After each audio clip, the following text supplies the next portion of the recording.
नमस्कार दोस्तों, आज की न्यूज में आपका स्वागत है।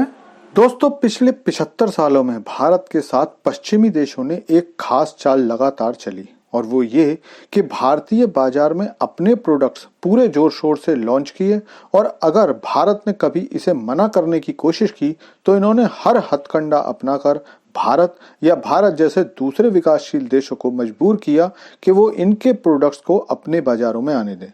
हालांकि मैं यह नहीं कहता कि 1947 के बाद हम पूरी तरह से आत्मनिर्भर हो गए थे और हमें विदेशी चीजों की जरूरत ही नहीं थी, लेकिन सैकड़ों ऐसे प्रोडक्ट थे जो बिना जरूरत के ही हम पर थोपे गए, या ये कहें कि कई बार तो हमारी इंडस्ट्रीज को बर्बाद करने के लिए इन देशों ने साजिश भी रची। खैर, ये सब पुरानी बातें हैं। आज भारत अपनी शर्तों पर व्यापार करता है और अगर हमें कोई बराबरी की नजरों से नहीं देखता तो भारत उसे भी उसकी हदें बता देता है। और यही हुआ है भारत की सबसे बड़ी डेयरी प्रोडक्ट्स बनाने वाली कंपनी के साथ, जो अब पहली बार अमेरिका में राज करने के लिए तैयार है।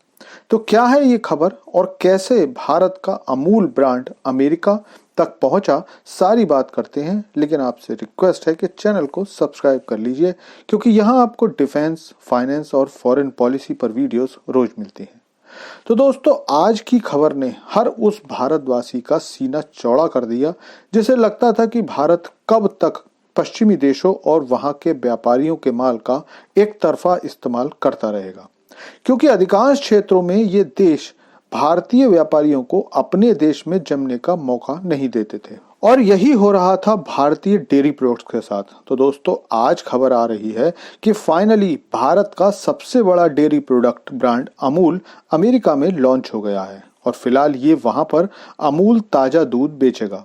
फिलहाल अमूल 1 गैलन मतलब 3.2 लीटर और आधा गैलन मतलब 1.8 लीटर के पैक में दूध बेचेगा, लेकिन अमूल को इस स्तर तक पहुंचने के लिए बहुत मेहनत करनी पड़ी है।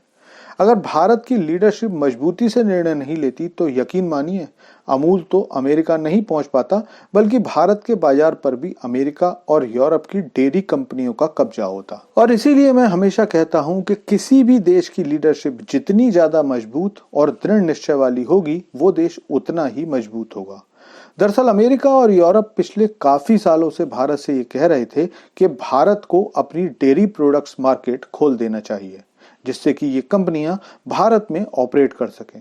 लेकिन भारत का उनसे कहना था कि हमारे बाजार में आपको जगह हम देंगे, लेकिन भारतीय डेयरी कंपनियों को आप भी अपने देश में काम करने की इजाजत दीजिए। लेकिन यहाँ ये लोग आनाकानी करने लगते थे। मतलब इनको भारत में तो अपने प्रोडक्ट्स बेचने थे, लेकिन भारतीय कंपनियां इनके देशों में अपना माल बेचें, ये इन्हें मंजूर नहीं था। और यहाँ भारतीय नेतृत्व ने अपनी मजबूती दिखाते हुए इन्हें भारत में काम करने से रोक दिया। सरकार ने पिछले 4 सालों से WTO में इनके इस केस को मजबूती से लड़ा और अब फाइनली भारत की अमूल को भी अमेरिका में काम करने की अमेरिका को इजाजत देनी पड़ी। अमूल का अमेरिका की 108 साल पुरानी dairy Michigan milk products association के साथ टाई अप हुआ है, जिसके बाद अब अमूल अमेरिकी बाजार पर राज करने के लिए तैयार है। लेकिन इस मुद्दे पर आपकी क्या राय है, कमेंट करके बताइए। Thanks for watching video.